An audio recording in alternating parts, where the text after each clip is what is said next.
Well, good morning, everyone. Welcome to our 15th in our series of WSU COVID-19 Town Hall sessions. My name is Phil Weiler. I'm Vice President for Marketing and Communications. I'm happy to serve as the moderator again for this session. This will be the first COVID Town Hall that we're holding for 2021, and this one I think is a little bit special. We're going to be focusing really squarely on providing tips and advice and resources to caregivers who are having to carry an extra burden during this pandemic. And when we refer to caregivers, we're referring to people who might have young children at home that they have to care for, in addition to carrying a school load or a workload. We're also talking about those individuals who might have elders in the home that they need to care for. So we know that caregivers have some special challenges during COVID-19, and there are resources available. There's advice that we can share, and hopefully we're going to come away today with some really practical tips and resources that can help lighten that load somewhat. Before we get started, I want to thank specifically the President's Commission on the Status of Women and the Administrative Professional Advisory Council. Both of those groups approached us and asked specifically that we hold a session that was geared toward caregivers. And then they made themselves available to really help us plan to make sure we were hitting the topics that they thought were most important. So thank you to both of those groups for the suggestion and for helping make this session a reality. Let me introduce our panelists. We'll talk a little bit about what we'll be discussing, and then we can jump in. First, we're joined, of course, by President Kirk Schultz. Thank you, Kirk, for joining us. We also have Provost Elizabeth Chilton. Elizabeth is going to be spending some time talking to us about what the plans are for fall semester. You probably saw in your email that we've got a direction in place, and so I'd love to hear from Elizabeth on the email that she and the President and the Vice President for Student Affairs sent out earlier this week. Next, we have a special guest. We've been joined by Ben Stone. Ben is a public health official with the Whitman County Public Health Department. Ben's going to talk to us about vaccines, about a website called Phase Finder that was just launched recently. It's a site that, if you haven't seen it, will help you figure out when it's appropriate for you to go in and get a vaccination. So there's been a lot of interest around vaccines lately, and so Ben hopefully can help just provide a little bit of background for us so we understand what the process looks like. Next, we have three colleagues from Human Resource Services with us: Kendra Wilkins Fontenot, Lisa Gehring, and Ann Monroe. They're going to talk about a variety of resources and services that are available to WSU caregivers through a variety of different sources. So looking forward to hearing what they have to say. Next, Laura Greiner Hill is going to talk to us about modified duty options for faculty members who might have dependent care responsibilities. And Laura, of course, is our Senior Vice Provost. Next, Heather McDermott Havey, who's the director of the WSU Children's Center in Pullman, is going to talk about what parents and caregivers should be looking for if they're trying to find high quality childcare for youngsters that they might have in the household. Next, we have Sarah Waters. Sarah's an assistant professor in the Department of Human Development at WSU Vancouver. If you remember, Sarah joined us at a previous town hall talking about some research she's been doing around discrimination that has been happening because of the pandemic. Today, she's going to talk about some different research she's done, which I think is going to be really interesting. She's looking at how parents can communicate issues that might be of emotional nature to young people in a way that is positive, that they understand, and isn't sort of dismissing the anxieties that people might be feeling. So, and then finally, Mary Wack, our Vice Provost for Academic Engagement and Student Achievement, is going to talk about some services that are available to students who might be caregivers. Again, whether they're caring for older adults or young children at home. So with that, as we have done in the past, we've asked all participants to provide questions before we got started. We had the website available. We did receive a number of questions again this time around. Those have been shared with all of our panelists, and they've used those questions to help put together their presentations for today. So, and then of course, also, we have our subject matter experts who are monitoring the chat in YouTube. I'm looking over at that now. We've got about 675 people who are in the YouTube feed, and it looks like that our subject matter experts are there ready to answer questions. So if people do have questions in real time, please feel free to post those in the chat. We should be able to get those answered. So with that, let me turn it over to President Schultz, if you can kick us off, and then we'll start talking about the meat of the discussion. Great. Well, Cougs everywhere. Glad to see you today. Glad you are joining us in. And I remember almost a year ago, we did our first one of these that we thought, well, I hope somebody watches. And it's been amazing to me to see the way we've been able to connect, answer your questions, and hopefully stay a little bit informed during these really challenging times. So first, I'm very, very proud of our faculty, staff, and students. The resiliency that you all continue to show has been simply amazing. I'm proud every day to be associated with you, and we want to make sure today that we talk about ways that we continue to support you, not just at work, but at home in your entire lives. So keep up the great work, and I'm looking forward to the day when we're back in person, everybody's vaccinated, and we have that that safe environment that we've all kind of come to expect. I know many of you have lots of questions, and we'll continue to do so. I know Phil will refer to this at the end, but remember, we have a website set up that we continue to take questions that come from faculty, staff, and students and put them on there. And I just urge you to consult that website on a frequent basis. We'll keep it very much updated. And finally, just since this is supposed to be practical, I wanted to make just a few quick tips. First, I want to remind everybody, please take care of yourselves as much as you can.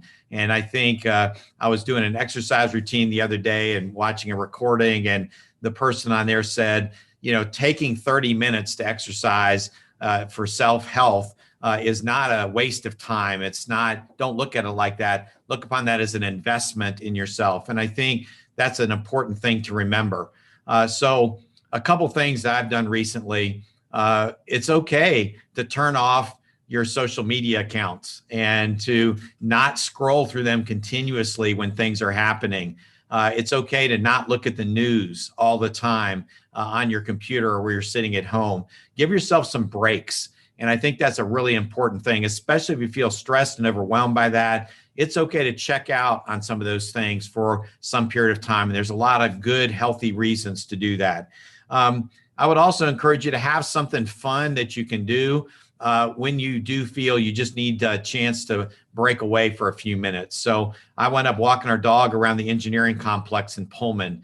I also just finished The Scorpion's Tale by Preston and Child as a novel, and read about 30 minutes a night on something that has zero to do with work, zero to do with leadership, zero to do with Washington State, but just nice escapist type of thing. Whatever you find something to do to just relieve that stress, give yourself a calming breath, and remember that better times are ahead. So Phil, that's all I have today. I'm proud of our team here at WSU, both the leadership, our faculty, our staff, and students. And we're going to keep doing everything we can to support you in your educational endeavors and make sure that this is the best workplace it can possibly be throughout the system. Thank you.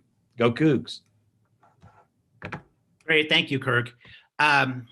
One of the questions that I know folks have is, what will fall look like? And Elizabeth, you and Kirk and Mary Jo Gonzalez, as I said, had sent out an email earlier this week. Can you just remind us what that said and what direction we think we'll be taking classes in the fall? Yeah, well, thanks very much, Phil, for the question. Our email that we sent out pretty broadly was really aimed at giving a system-wide direction, so that then each campus across the state can, each chancellor will then send out more communications about exactly what this means for their campus and for their students and faculty and staff.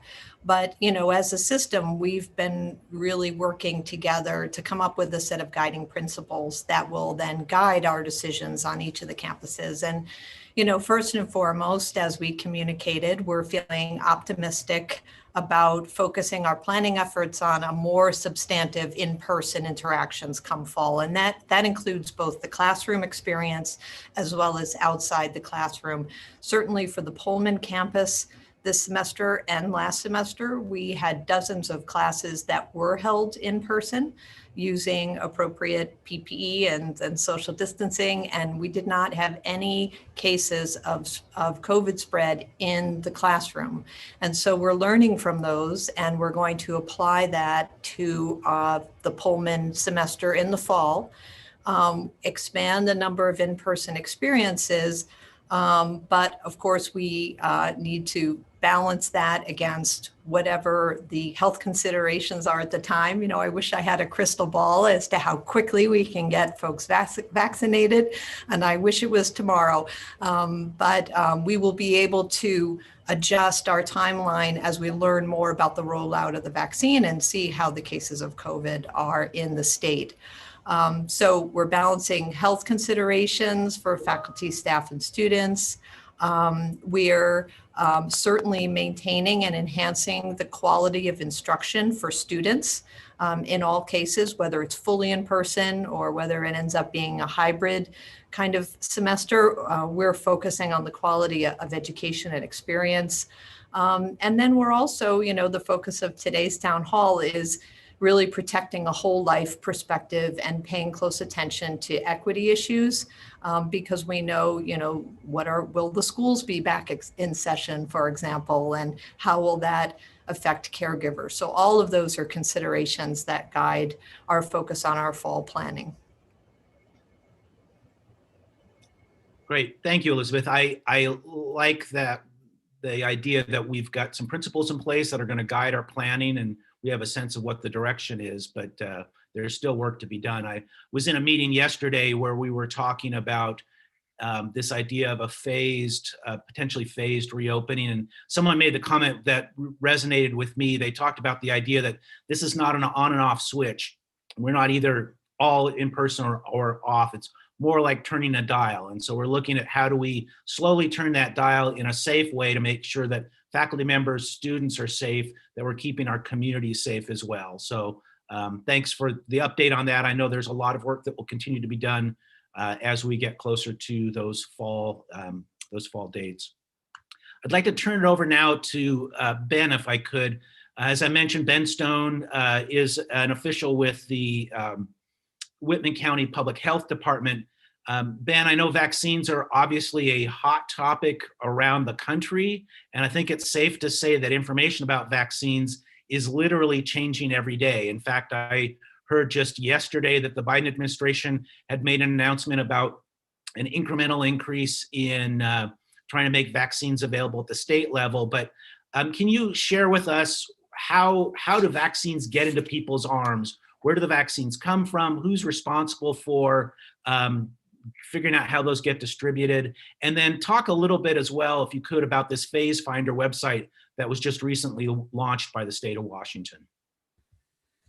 Absolutely. Thank you so much, Phil. I'm really happy to be here to be able to share some information with those that are listening to try and clear up any questions. I know that it has absolutely been a hot topic, and Phil's right. It changes every day, every hour, it feels like. And so as much as we can make sure that people are up to speed, I think that's really important for everybody.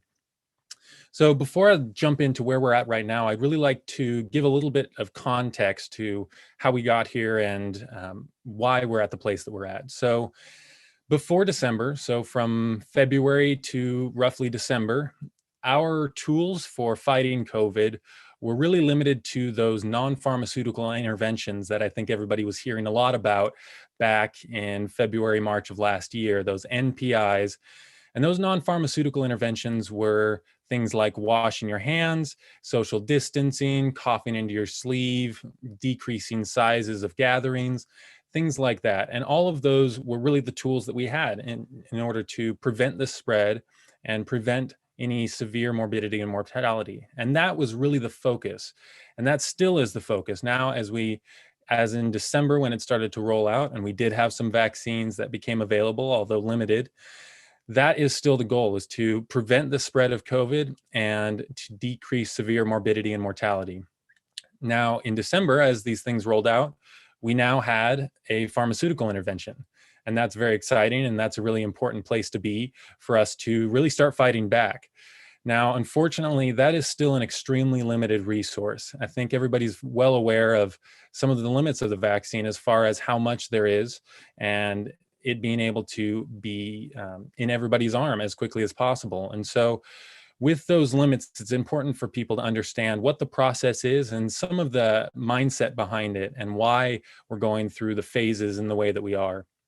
Now, similarly to those non-pharmaceutical interventions where our goal was to decrease it, moving to those high-risk populations who may be at a greater risk of having severe morbidity and mortality, the vaccine has been prioritized in the same way. And so as we started with phase 1A here in Washington State, those phases determined by the State Department of Health and taking a lot of the guidance from the CDC and some of their advisory councils, they set up this phase structure. We began with phase 1A, which makes a certain amount of sense.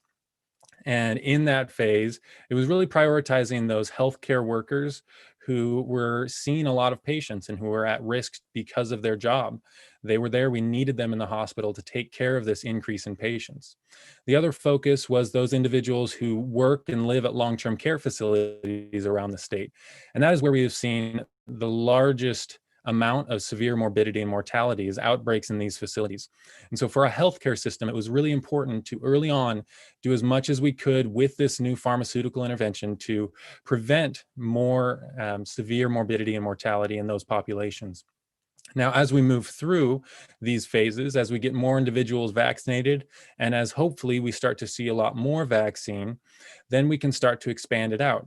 But the mindset still stays the same. How are we identifying those areas within our communities and within our state that are most at risk for both transmitting the disease and having severe outcomes following the disease? And so as we move through these phases, that is where the State Department of Health has developed and released this phase finder application online. Now that is at findyourphasewa.org. That's findyourphasewa.org. And that's phase finder that I'm sure a lot of individuals have heard about to this point. But for those who haven't, this is just a website where you can go through and answer a few questions about where you work, what your age is, what type of job you have. And then that can determine where you are at in this phased process. Now, as you're going through that, it's important to really evaluate what you're doing, not so much what your job title may be. And so if you are interacting with individuals on a regular basis where you cannot socially distance due to the nature of your job, if you are dealing with high-risk populations, any of those guidelines that the state has put out, Phase Finder will help you dig through and understand what your answers will be that best reflect your job and your situation. So as you go through that Phase Finder website application, once you get to the end of that, there's one of two options. So you will either be eligible, and it will give you a screen that says you are eligible to receive the vaccine. You can print that out, take a screenshot, show it to one of those providers, and it'll give you a list of enrolled providers in your area, in your county, that are approved by the state of Washington to both receive and administer vaccine. Now, one important point is for those who are eligible, unfortunately, we are still dealing with a very limited resource as it relates to vaccines. And so while you may be eligible, unfortunately, the supply does not mean that everybody who is currently eligible will be able to get a vaccine immediately. And so it's important to be aware of that, understand that it may take some time just because there's not much of it around right now, but to be calling those providers and trying to get scheduled there and making sure that you do get vaccinated because it is going to be really important. Now, for those individuals who may not be eligible right now, at the end of the Phase Finder tool, you'll be able to sign up with either your phone number or email, and you can receive a notification for when your phase does open up. And this is another really important component for people to remember is that when you do sign up and you can get those notifications, that means you won't need to be checking back. You won't need to be continually calling your provider, asking, am I eligible now? Because as Phil said, it is changing very, very quickly. And so once it does change and they make that change reflected in that Phase Finder app, you'll be able to receive a notification, and it'll say you're eligible right now. Here's where you can go to try and get scheduled. Again, understanding that the schedules are a little bit drawn out right now just due to the amount of vaccine. So as we move through the vaccination process, there's going to be lots of changes. There's going to be still limited supply. Right now, we are expecting some of those supply concerns to persist for a little while longer, though we are hearing that it may start to slowly open up, which is going to be very helpful. I will say for Whitman County, the partnerships that we've had with our healthcare providers and our healthcare community at large have really allowed us to increase our capacity based on the amount of vaccine we get in here. And I know that a lot of different counties, a lot of healthcare providers around the state of Washington are working to make sure that when they get vaccine, they can get it out and get it into people's arms as quickly as possible. Now, the scarcity of the vaccine that we currently have, it does mean that we're not going to be at 70% herd immunity tomorrow. And so as we're moving through that and as we're getting to that place, it's still very important for all of us to use those non-pharmaceutical interventions that have been successful to date. It is important still to socially distance, to still wear your masks in public, to still make sure that you're taking all the precautions that we have been for the last 11 months, even though vaccine is rolling out. And that does include those individuals who may be eligible and who have been vaccinated. There is unfortunately very little information, and more data is coming in day by day to get a clearer picture of what this is going to look like. But at this time, we just can't be 100% confident that you won't be able to spread it. We are very clear that the vaccine is an amazing intervention to prevent severe morbidity and mortality. But there are still studies ongoing to make sure that individuals cannot be spreading it. And with the limited amount of vaccine and those individuals vaccinated, it's still going to be important to stick with those non-pharmaceutical interventions. So where we're at now, we have a bigger toolkit, and it's very helpful that we can use a lot of these different tools and these different interventions to fight back on COVID. But as we move through it, it'll take some time, and it'll take a lot of partnerships and teamwork and a little bit of grace for healthcare providers, for everybody who's working through this process as quickly as possible. So thank you so much, Phil. I'm really happy to be here, and any questions, we're happy to try and make sure that people are aware of where we're at and where we're going to be going. Great. Thank you, Ben. I really appreciate that. Was very helpful. I did note, looking over here at the chat in YouTube, I see that Jill Creighton, our Dean of Students, actually listed the website there. Again, it is findyourphasewa.org. And like I said, the link is in the chat, so you can see it there if you haven't already had a chance to work your way through it. I think there's a couple things worth echoing what Ben just said, which is even after you do get that second dose of the vaccine, at this stage, we're going to need people to continue to be following those 4 W's: washing your hands, wearing your masks, watching your distance. We need to avoid meeting in groups, and we need to avoid unnecessary travel. So even after the vaccine, we're not out of the woods yet, but I think we're starting to see the end of this. May take several months before we get there, but we need to really double down on those, as you said, non-pharmaceutical interventions that we all have control over ourselves, to make sure that we reduce the spread, make sure we're not getting other people sick, and keeping ourselves safe as well. With that, I'd like to turn it over to Kendra and Lisa and Ann. Talk to us, if you could, about all the different resources that we have available for WSU employees in particular, or who might be caregivers for older adults or for children. I know there's a lot to view. I know there's a very exhaustive website that's available, but folks may not have seen that. So if you could just introduce us to some of that, so if we want more information, we know where to go and what it looks like. Absolutely. Thanks, Phil. Over almost the past year now, we have seen an increasing number of individuals needing to take care of themselves or family members, and also be present to care for their kids because their school or their place of care has been closed because of COVID-19 reasons. So many employees over the past year were able to participate in a variety of COVID-19 resources and programs, including the federal government's Department of Labor FFCRA, or Families First Coronavirus Act, which provided for some paid sick leave and emergency family and medical leave expansions. Now, this leave provided for a limited amount of paid leave for employees impacted by the certain events, but the mandatory program ended on December 31st, 2020. Now, that doesn't mean that there aren't any other resources available. And what we've done within Human Resource Services and the Disability Services site is provided those resources that Washington, the state of Washington, continues to provide in a variety of different options, such as expanded shared leave program and high-risk employee worker rights for accommodations for persons who may not be able to work on site for certain medical reasons. Now, on the Disability Services website, which one of our moderators will be sharing in the chat for us, we have a page that's called COVID-19 Leave and Work Options. This is a compilation of all of the different options that are currently available in the state of Washington, as well as just special to WSU that we've put together. Now, of course, this page is changing almost weekly as we continue to watch the new items that our governor has provided through proclamations. And we are continuing to watch the federal Department of Labor sites for any changes that may modify different options that we have.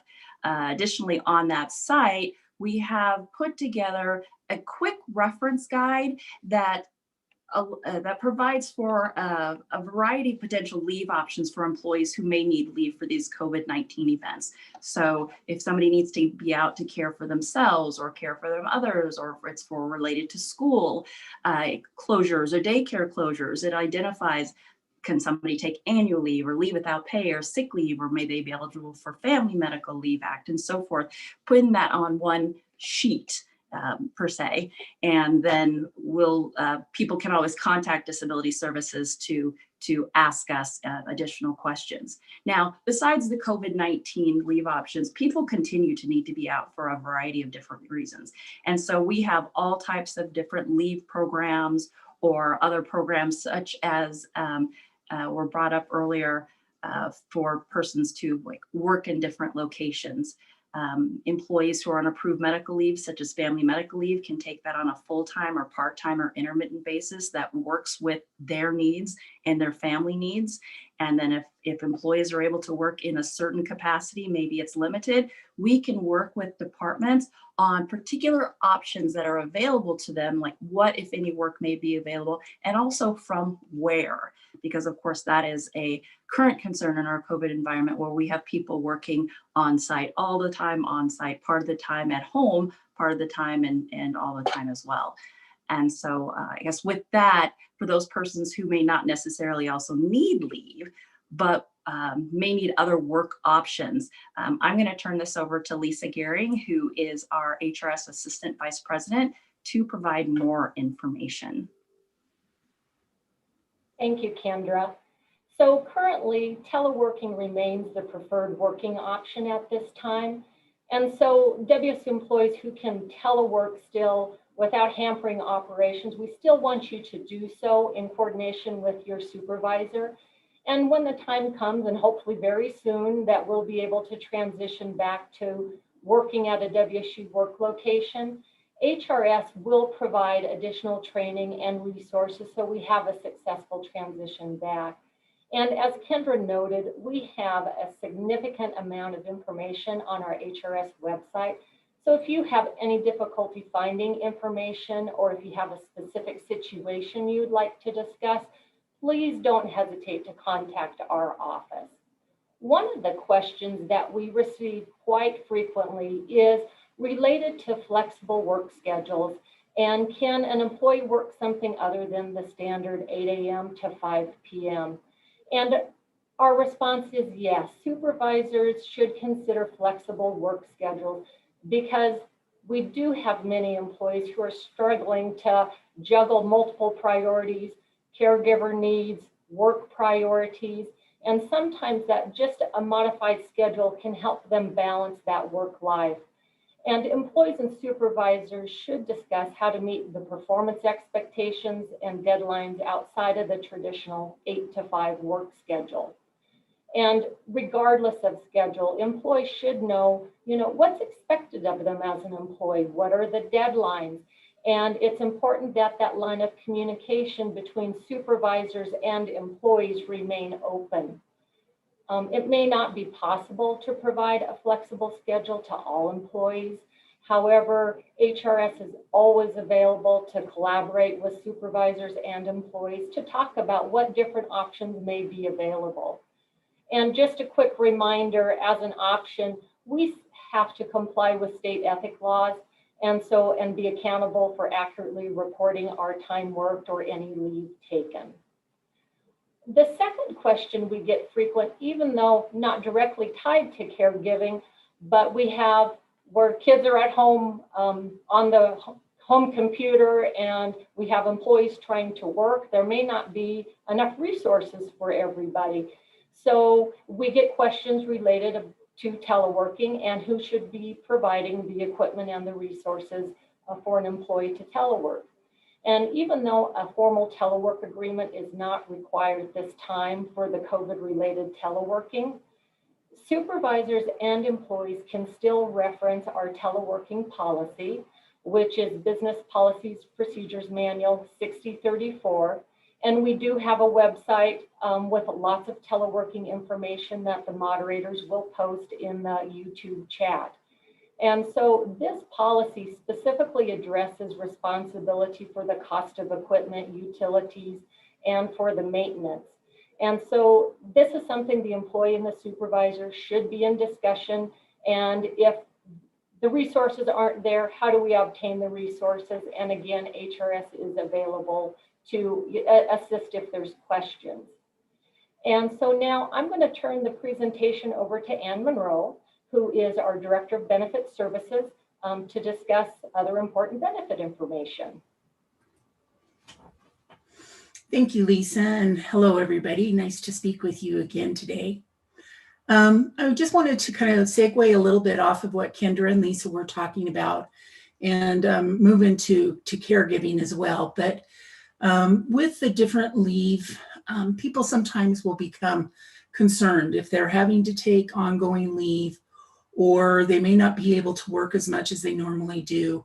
How is that eventually going to end up impacting their benefit eligibility?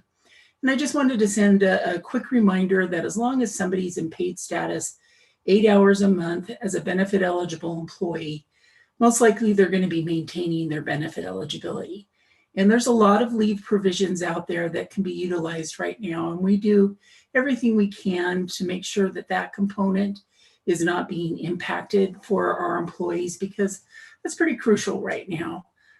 We've actually had very few people during the last 10 months that have lost eligibility due to COVID reasons. And so I'm really happy to see that, because again, this is a time when people need to have that additional security of knowing their benefits will remain in effect.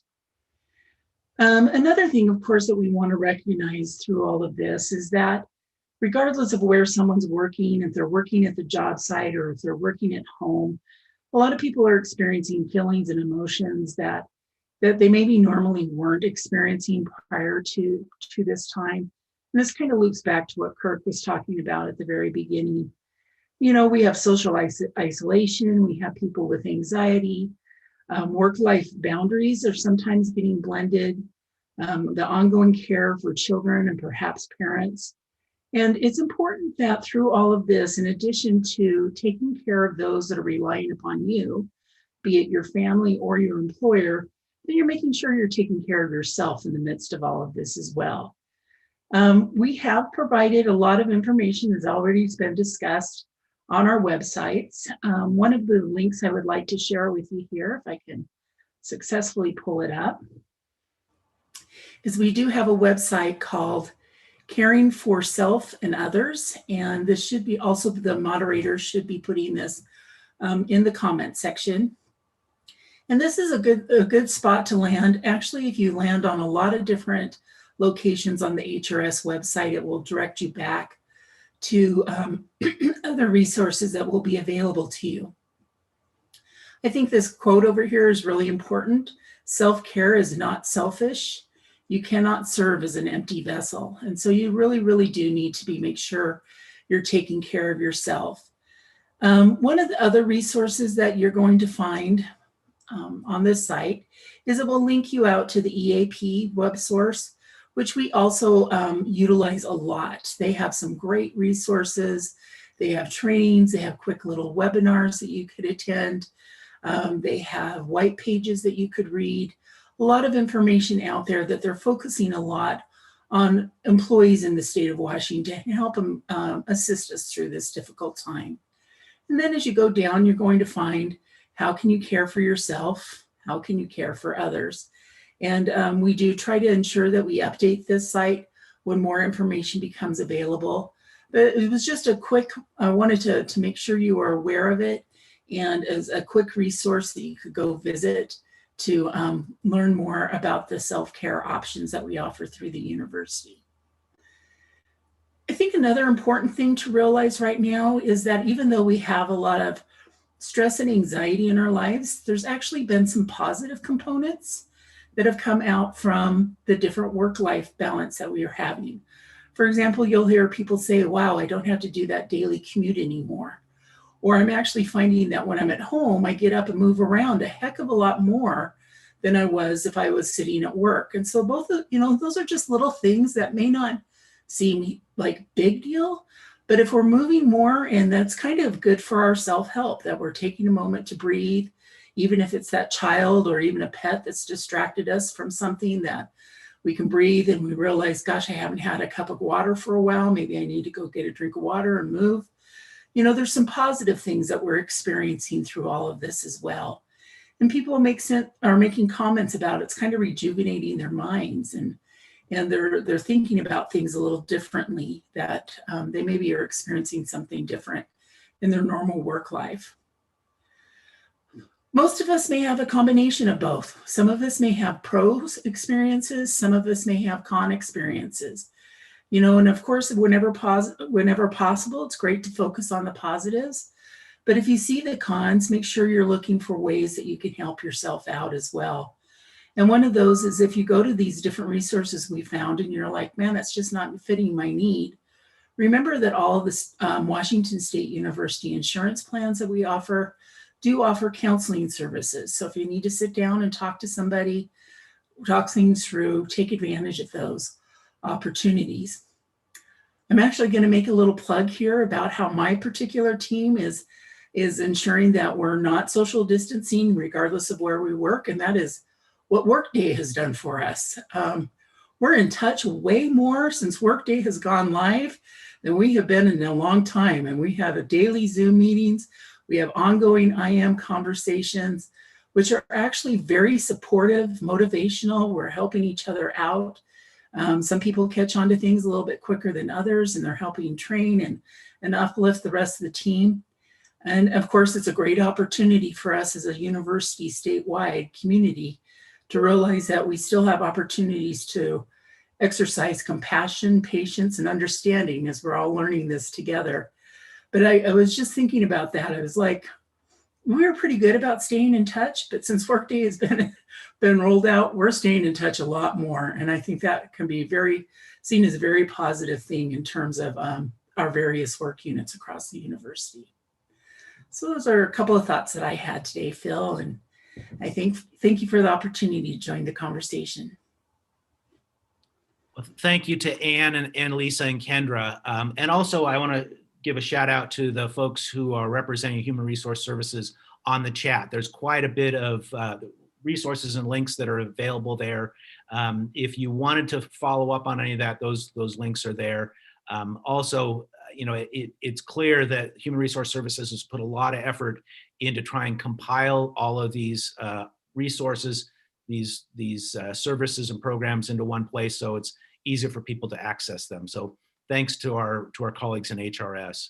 I'd like to turn now, if I could, to Laura. And Laura, could you talk to us about options that faculty might have if they feel like they need to modify their duties because of dependent care responsibilities they might have at home? Yes, I'm happy to, Phil, and good morning, everyone, and thank you for joining us today. In collaboration with Human Resource Services, and Kendra and Lisa Gehring and Bonnie Denler have all helped with this, the Provost Office has added COVID-19 caregiver responsibilities to our list of circumstances for which faculty may request modified duties. When faculty have been granted modification of duties, they're not on leave. They're still fully employed and fully paid, but the usual mix of a faculty member's work is altered away from less flexible duties toward more flexible ones. I'm sorry, you're hearing my cat in the background. For example, modified duties might include relief from service obligations for an academic term, or support for teaching, such as co-teaching with advanced graduate students. And substitute duties might include revision of a curriculum, preparation of a research proposal, help with accreditation documents, and so on. And the modifications and substitutions are you would negotiate with your chair or director. There are already a number of different reasons why faculty may request modified duties, and I think not a lot of faculty are aware of them. So I encourage you to go look at the website, and that'll be posted by Vice Provost Craig Parks in the chat. The new circumstance for which faculty are encouraged to request modified duties and chairs and directors are encouraged to grant them is when the faculty member is responsible for dependent care due to COVID-19. Eligible faculty may request up to 2 academic terms for significant dependent care responsibilities as related to COVID-19. And as Phil mentioned earlier, dependents include people of all ages, including children, children with disabilities, and dependent adults and elders. So please talk to your chair or director if you think this might be a good option for you. You can find more information on the Provost webpage under policies, and then under policies and procedures. Again, this should be posted in the chat. You can also find information more generally on modified duties on faculty modified duties on the HRS website. And we'll send out an email with information about this sometime next week. So that's it, and thank you, and have a look, and I hope it helps.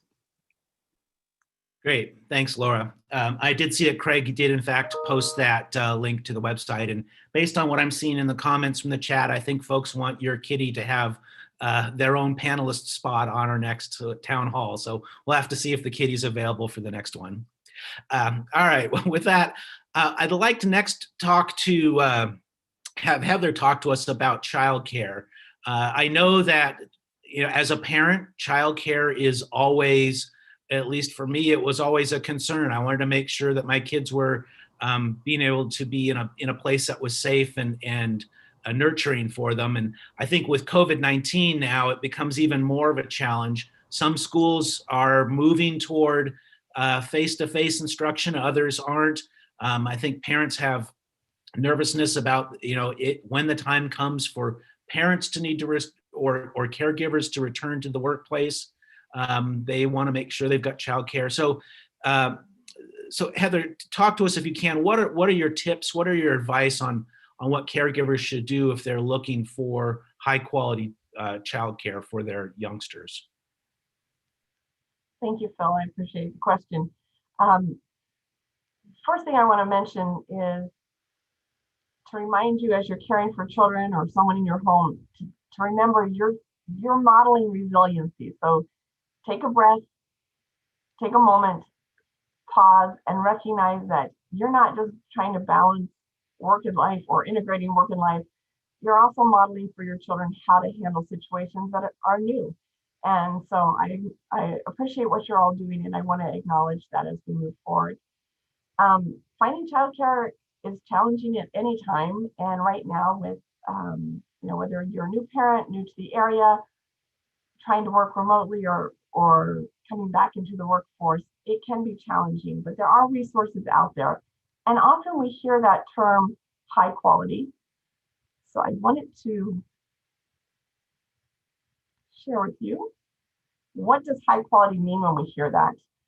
It is more than just word of mouth and how it should be how it feels with the child care center that you're able to find. But there are resources out there and there are rating scales. So for Washington State, most states have a quality rating improvement system. For Washington State, that's done through the Department of Child, Youth, and Family Services through a program called Early Achievers. So as you're looking at child care centers, contacting them, asking them questions, they might mention Early Achievers. And I have to brag here on the Palouse, most of our licensed child care centers are in the committed to high quality, to thriving in high quality areas. So we're very fortunate here. But across the state, in Washington and in Idaho, there are systems. So you can look to see, is this program going to meet the high standards that your family needs? The WSU Children's Center here in Pullman is thriving in high quality as a level 4 and is currently in the accreditation stage also. So some things and questions to ask.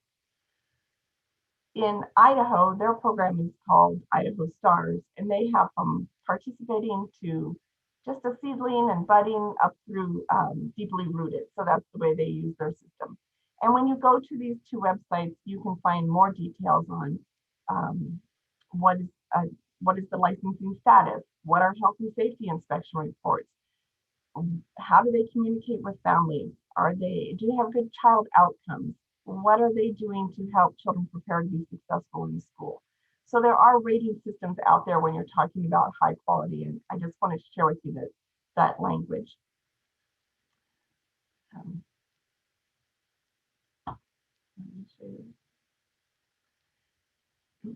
And with finding childcare, like I said, it's been challenging in the past, but now with COVID, there's more regulations in place.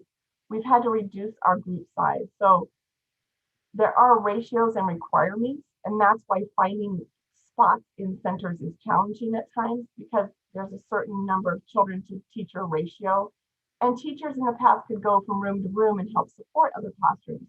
However, now we've minimized the risk to children in COVID-19 by not having teachers go from room to room and keeping small pods of children together and decreasing sizes. So one thing I wanted to mention briefly, just for supervisors out there and those of you who are new to childcare, there have been some changes that have affected parents, and some of the feedback I've gotten is just the stress on parents for how do we handle this. One is, if a child is ill in a group care setting, there are requirements the child needs to remain out of care, typically for 24 hours, medication-free, symptom-free, before they can return to group care. With COVID, that has changed for most centers to be at least 72 hours. So although your child might be on the mends of a cold or something that they had, there is a required amount of time that they need to be out of care. So that is happening, as well as centers who did need to close for COVID-related issues for a temporary amount of time. Some centers have mentioned they've done just a few days, 10 days, 14 days.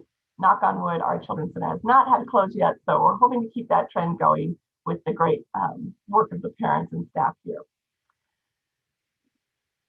Looking for childcare, there is a great resource. It's Childcare Aware of America. And you're going to find whenever you go to other sites such as DCYF or Idaho Stars, they're going to loop you back to Childcare Aware of America. That is a resource across the nation that will help you narrow down what is your family's need, what are you looking for. You can look up information about someone's licensing status, what is the quality, and how many spaces do they have available, which is the biggest question everyone has. Directors are required to keep this up to date with how many spaces are available. And so I recommend you go to that site. If you're looking locally also, you can go to DCYF for Washington or to the Health and Welfare Department in Idaho. And there are resources there for families. Finding childcare, checking on the status of the quality of that childcare. There may be financial assistance for your family. So that will be indicated there if you're eligible. Also, what programs are available in your community for early childhood education assistance program or Head Start for young children. There are programs not just for group licensed childcare, but also for friends, family, and neighbor programs that there may be financial assistance for, or if you're doing a partnership with neighbors, if that's something that can become licensed, or what kind of support there is. And also the school age programs. School age is very interesting right now as we're moving back to off of hybrid, back to virtual, hoping that that's going to remain successful.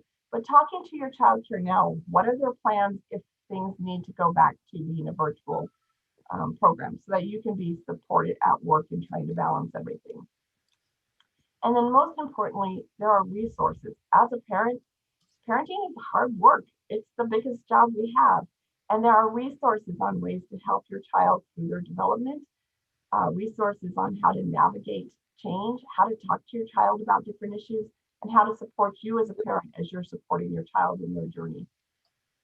The biggest point I wanted to make as we talk about childcare is wait list. Get on a wait list. And a wait list does not guarantee that a spot is going to be provided for your family when you think you need that spot provided. But being on a wait list allows the center to notify you when spaces are coming up. So typically we ask that people give us 2 weeks to months notice before they're going to disenroll from a program. And that allows centers to then contact the next people on the wait list. Some wait lists are very substantial. Here at the Children's Center, our wait list is larger than our enrollment currently. But that doesn't mean give up hope, but it does mean have other plans. Talk to your neighbors, to your family, about safe ideas that you can do in the interim, or look at other programs in the area and communicate about you can be on more than one wait list. That's all right. Some do charge for that, some do not. But get on it early, check it often, and feel free to contact the centers locally. Although we're not doing tours currently in the centers because parents are not coming in, we can Zoom through the hallways, show you the classrooms, share information with you. And in talking with the other directors in the region, that is what they're doing as well. They're trying to work with families the best we can and continue to provide the safest environment for the children.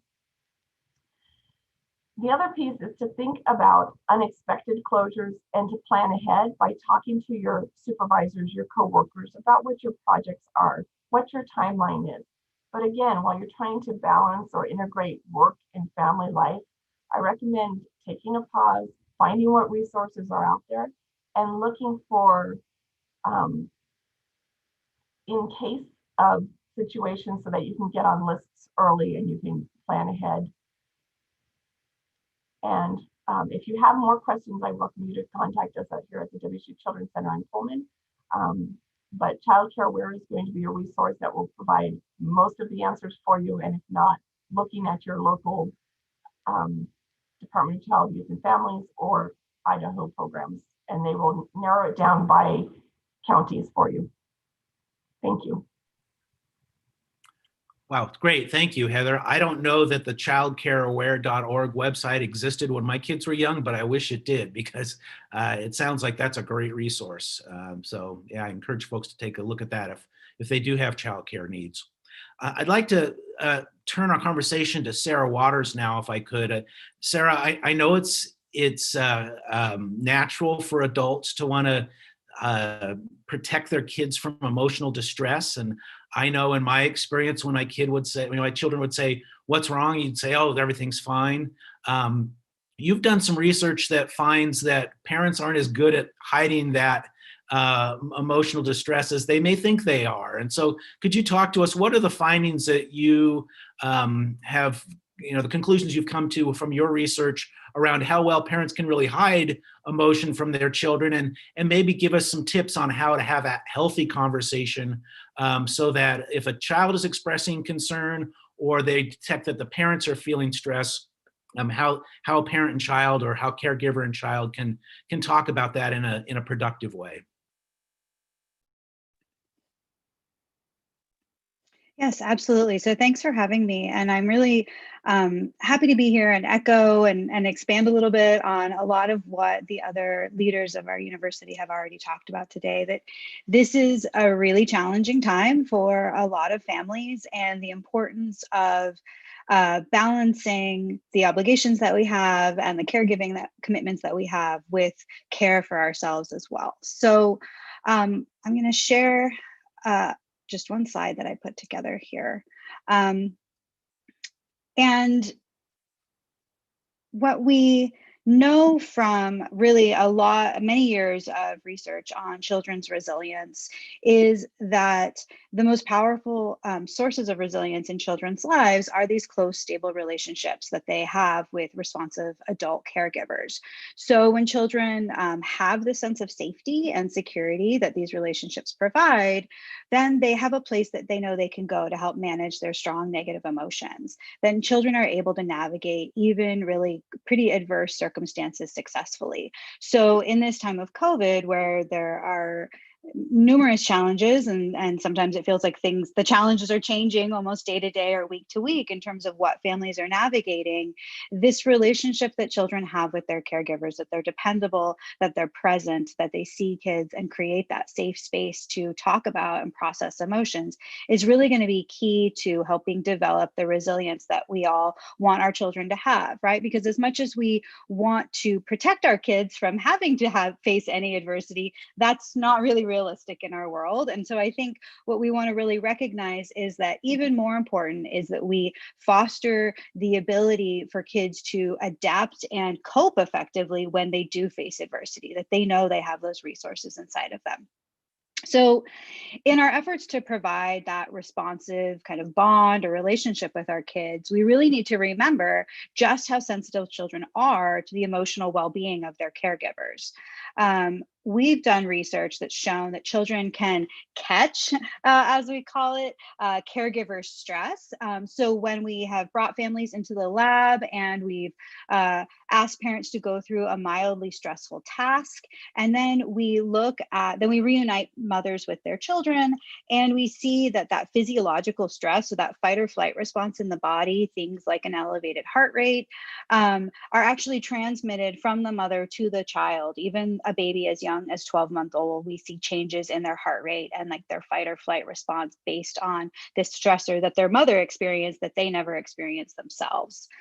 In a recent study, we took the group of mothers and they'd all been gone through this mild stressor. And then we asked half of them to try to hide their stress, try to hide their feelings, mask their feelings, or suppress their feelings when they were interacting with their children. And these kids were older, so they were able to have conversations. They were 7 to 11 years old. So they were able to talk about various things, play together, things like that. And what we found was that the moms who tried to hide their stress, as we asked them to, actually transmitted stress to their children through this elevated fight or flight response more than the mothers who were able to just express their emotions freely. And so I think this can sound a bit scary to think, like, how do I protect my kids from stress if like they can tell that I'm stressed, even when I try to say, no, everything's fine.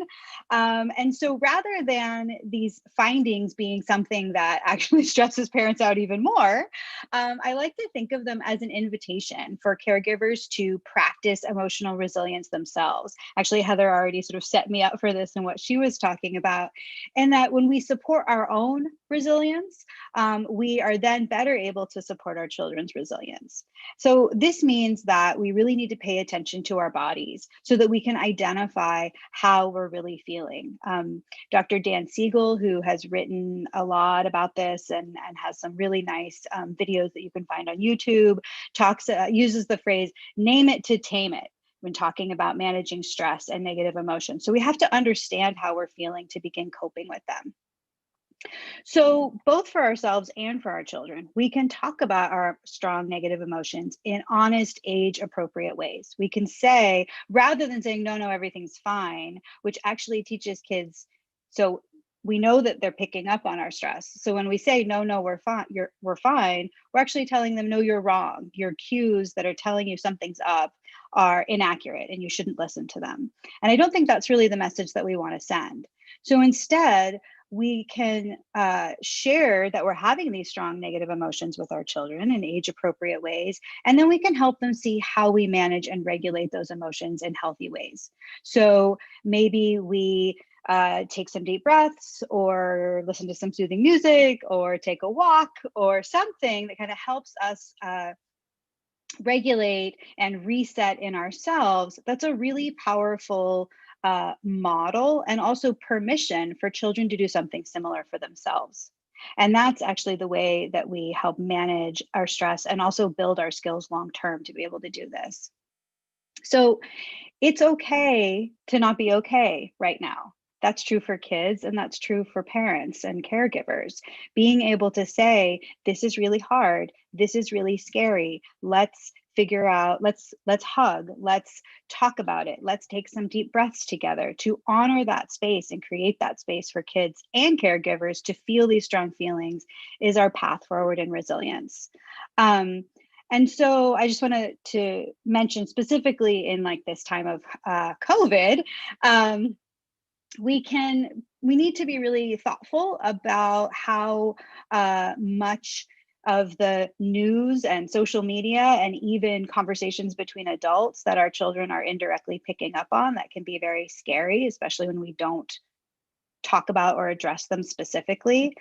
But that's also true for ourselves. Like, how much of these often troubling news stories are we taking in ourselves? Are we staying informed, or are we sort of slipping into doom scrolling and obsessing over things that just kind of ramp up our anxiety and we don't have a lot of control over? So just like you'd want to kind of monitor that for your children, monitor it for yourself as well. Those two things are really, really, really related.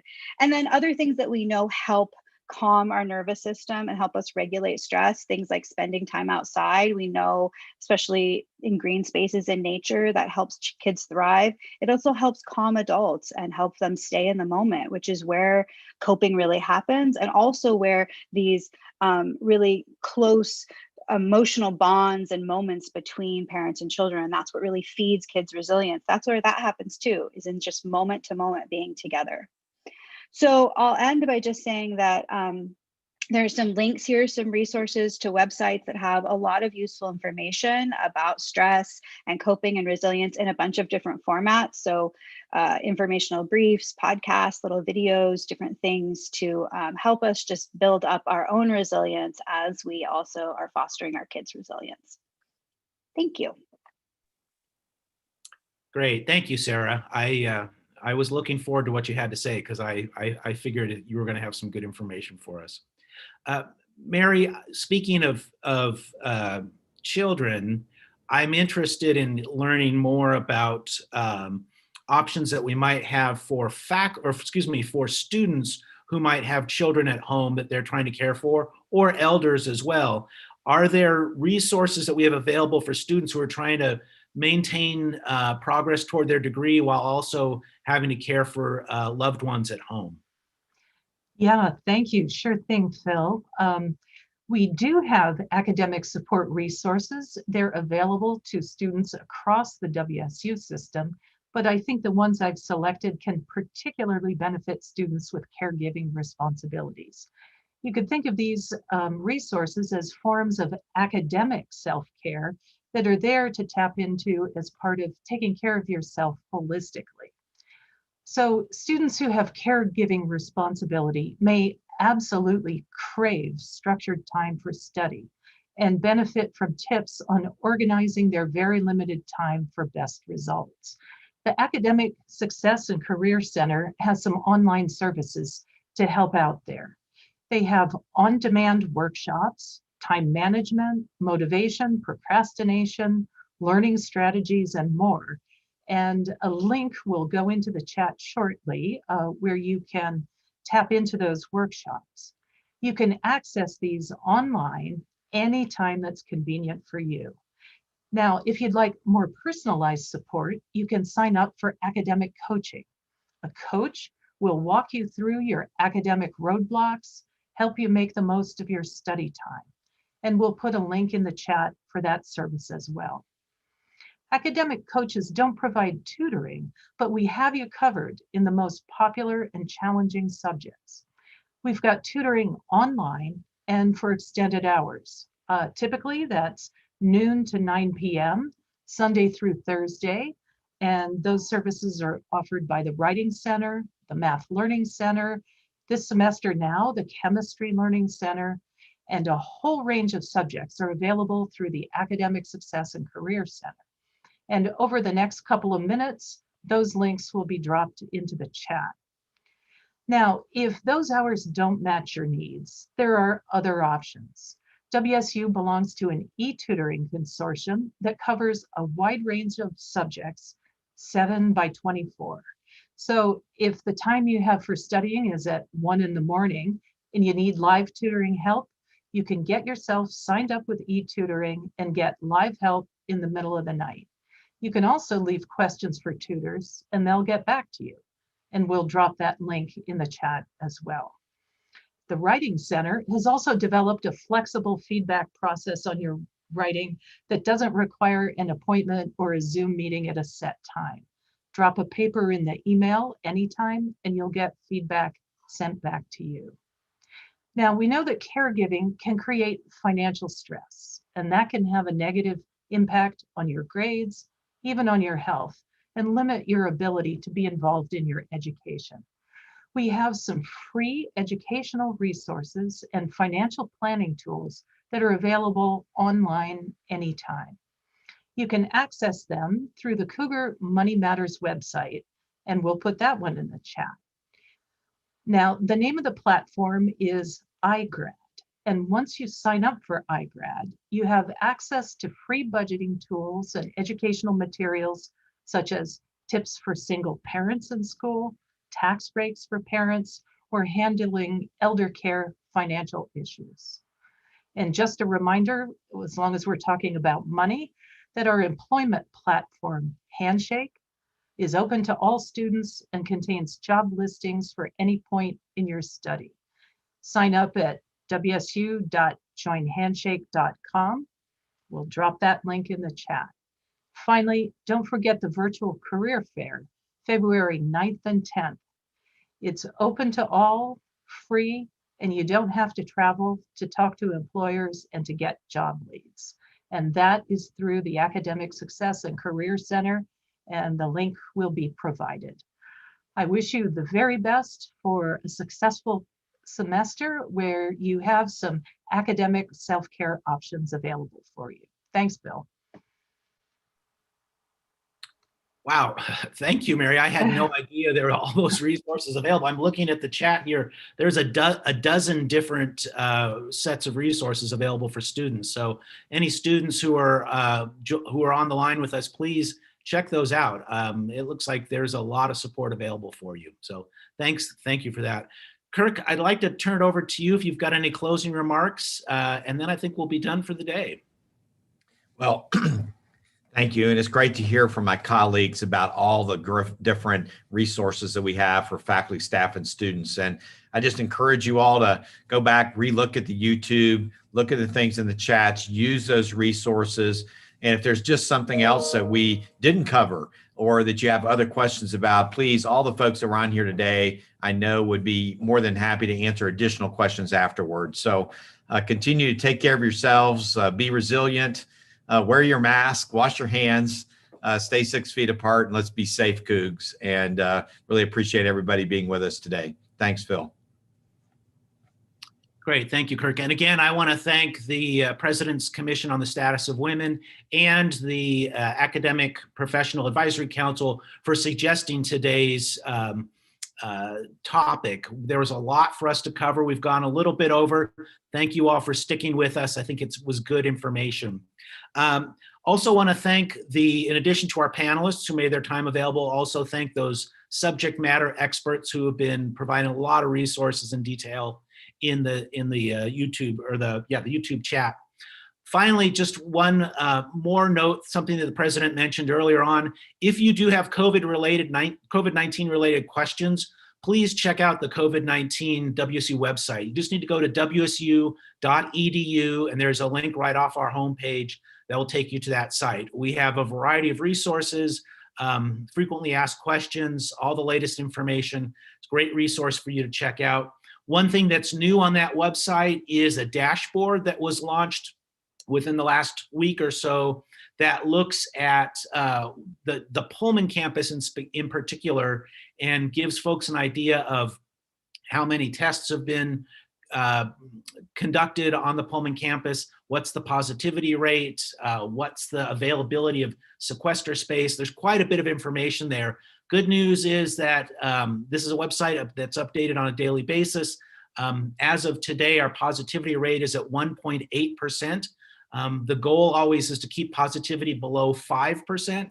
So the fact that we're at 1.8 is great news. So thank you to our students, faculty, and staff on the Pullman campus who have been really following those non-pharmaceutical interventions and washing hands, keeping their physical distance, avoiding groups, avoiding unnecessary travel. So with that, again, thank you to all of you for joining us. We appreciate you spending your time. Have a great week and go Cougs.